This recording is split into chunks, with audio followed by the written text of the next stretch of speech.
I'm gonna let you in on a little secret. Coming close. I don't care if I embarrass myself on YouTube. Yes, that's right. I have no fear of shame or embarrassment for the content that I create because at the end of the day, we all start somewhere and I will not let myself be ashamed of where my journey begins, and neither should you.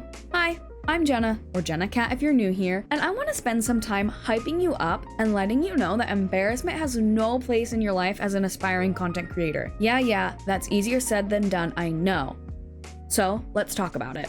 First, icebreaker time. What is your most embarrassing moment? Go ahead and answer that question for yourself now, and if you're feeling brave enough, pop it on down in the comments below. When I hear this question, I always tell the same story, but it was never really a moment where I felt true embarrassment. But since I asked you to share your embarrassing moment, I'm gonna share mine. This was back in high school. I was in high school theater. I was never a good actor.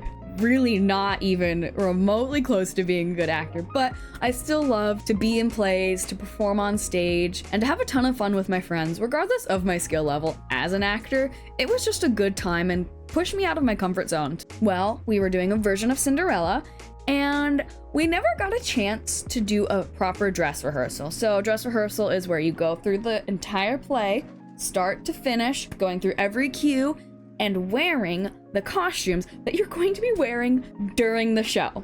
We never got that opportunity, which means we never got to practice like costume changes, whether or not our costumes felt right, all this stuff that's important. Our dress rehearsal was essentially opening night. I was both a fairy and a princess in this version of Cinderella. My princess costume was leggings, petticoat, silk skirt, and then a see-through tulle material on top of that. That was my princess costume. My fairy costume was just the leggings and the see-through tulle material skirt thing. This is all important, don't worry. It started with my big scene as a fairy. My job was to take the pumpkin, bring it to the center of the stage for the big carriage reveal moment. Like, we were gonna transform this pumpkin into a carriage. So this was a big moment. This is a big moment in the Cinderella story. So, you know, I do my fairy thing. I go grab the pumpkin. I do a little twirl and fairy dance. And as I'm getting up to the center of the stage with this pumpkin, only 2 other people are on stage with me at the time. I go to set my pumpkin down, but I didn't realize that my tulle skirt was slightly too long and my ballet flats were slightly too slippery. As I reached the center of the stage, my ballet flat caught just the very edge of my tulle skirt.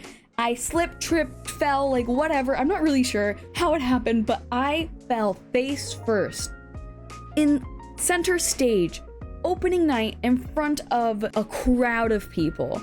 And I couldn't laugh at myself in the moment because I was on stage and I had to stay in character, so I just played it off as like, oh, I'm just some clumsy little fairy, oh my god. Finished the scene, put the pumpkin down, we changed it into a carriage. Theater magic, whatever. The second I'm off stage, I am laughing hysterically. Like, I couldn't find that situation any more hilarious. I just was laughing so hard, but it did not end there. Later on in the play, I'm a princess at this point, and it's the big ball scene, so there's lots of people on stage. I'm not the only one. I'm not even the only princess. And so I'm like kind of in the back, so actually not a lot of people notice this. My mom did, because my mom's always gonna be watching me on stage, right? Obviously, she's my mother.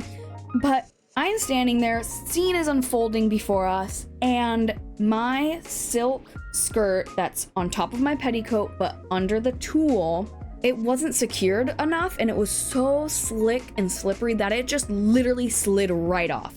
Right on stage. Thankfully, like, I was wearing that petticoat and leggings, so like underwear was never gonna show, but to have your like costume just fall off in the middle of a scene is kind of embarrassing. I noticed it immediately. I'm like, oh my god, my skirt fell off, and I turned to the person next to me, and so we like ran off stage. Thankfully we were right next to the exit so that it didn't look obvious that we disappeared suddenly, and she helped me like secure my costume back. But again, this was another moment that I found so funny, and after opening night I told everyone both of those instances because it was so funny to me, and it's now become like a fun story that I tell whenever someone's like, what's your most embarrassing moment? I don't really have any. That's the closest one that I have. I just found it so funny. So that brings us to tip number 1, and that is to just laugh at yourself and not take yourself too seriously. Going into YouTube, if you're afraid of embarrassing yourself, just tell yourself that it is okay and laugh about it.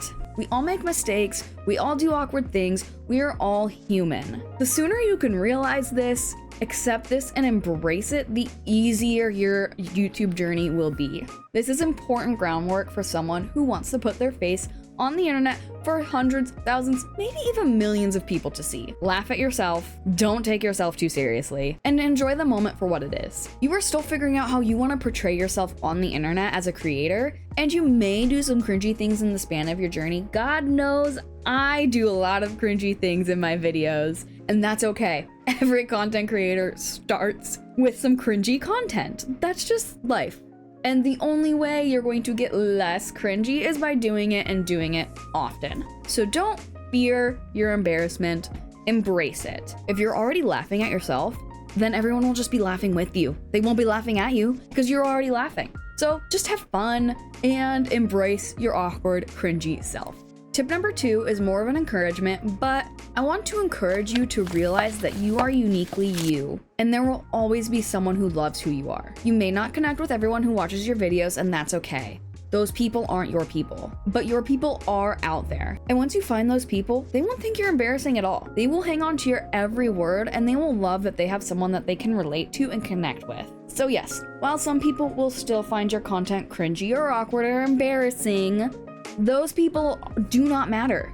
They aren't for you, and you aren't for them. We can't please everyone, we can't entertain everyone, we can't help everyone, but we can help the people that we are meant to help. We can entertain the people we are meant to entertain. We can connect with the people that we are meant to connect with. So don't be afraid to be yourself on the internet, because nothing is more captivating than authenticity. Leading into tip number 3, ever since day 1, I have had zero hesitation uploading a video to YouTube because I am proud of the person that I am, and I wouldn't want to be anyone else. Some of my content is cringy or can be seen as cringy, but I knew when I started out that I wasn't gonna let myself be embarrassed by this fact. I have not once felt nervous posting a video to YouTube, and I chalk this up to confidence, whether real or faked. So tip number 3, fake it until you make it. Yeah, I know, you've probably heard that a lot in a lot of different scenarios, but it is gold advice. It is gold advice. I use this in all areas of my life, and I use it here on YouTube. I've been living by this motto ever since my senior year of high school, when I went to my prospective college to compete in a scholarship competition. I was so nervous and scared and like way out of my depth, and the only way I knew how to deal with this was to pretend that I was confident and self-assured, and let me tell you, it worked. Maybe not in the sense of winning a really awesome scholarship, but that's not the point of this story. During that competition, I met a girl who would later become one of my best friends. But a few years later, when she told me about that day, she said she was intimidated by me because I was so confident and cool and calm and collected. That could not have been farther from the truth. I was insanely nervous. I had butterflies in my stomach. I didn't know how I was gonna get through the day except for just pretending that I was confident, and she thought that I was. She had no idea how I was really feeling on the inside because I did such a good job of faking it until I made it. Now, I'm not saying this to contradict tip number 2, which is to be yourself. Still, please be yourself. But if you are struggling with this fear of embarrassment, then fake that confidence. No one's gonna tell, especially on a camera. If you are doing such a good job of pretending you're confident, who's gonna question that? Go into each video you create with this unbridled confidence. Immerse yourself in whatever topic you are covering, and you'll appear like you know what you're doing, even if you don't. If you show authority in your videos, no one's gonna question that. Well, okay, maybe haters and trolls, but we'll be covering that topic in next week's video. So finally, that brings us to tip number 4. If you are still struggling with overwhelming sense of fear of embarrassment, then start small. No one says you have to start making these big, long talking head videos where you are front and center, you are on screen, and you are just talking. You don't have to start there. Start small. If you don't want to show yourself on camera yet, then don't. If you don't want to make a long form video, then start with shorts. Shorts are like a minute max. You could even just make one as short as 20 seconds. Whatever you can do to help build your confidence, do it. Start small. Start with voiceovers so you can script out exactly what you want to say and record it without the pressure of performing for a camera. Voiceovers is a great way to practice your ability to talk in an engaging way without showing your face. So if you are still embarrassed, start small, but make sure you are aware of when you are ready to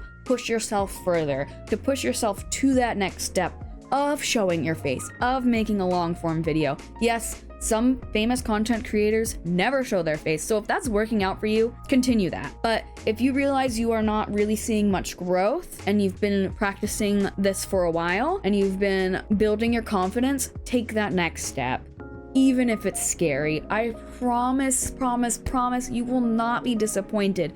You will be so proud of yourself, and that could get you to the next step you need to reaching your goals. So, to summarize, if fear of embarrassment is holding you back from pursuing your content creator goals, remember to laugh at yourself and not take yourself too seriously. Remember that you are uniquely you and there are people who will love you for that. Remember to fake it till you make it. And finally, start small if you really need to. None of our journeys will look the same. We will all start from different areas. We will all start with different tools under our belts. I had so many years of practicing my confidence just in my day-to-day life that it made starting this YouTube channel a lot easier for me. Not everyone's gonna start the same place I did, and that's okay. I hope these tips have encouraged you to face your fears and press publish on that first YouTube video. And if you did find this helpful, I will be posting 2 more videos related to this mini series of what aspiring content creators are afraid of. This one was fear of embarrassment. Next week will be fear of haters and trolls, because they are out there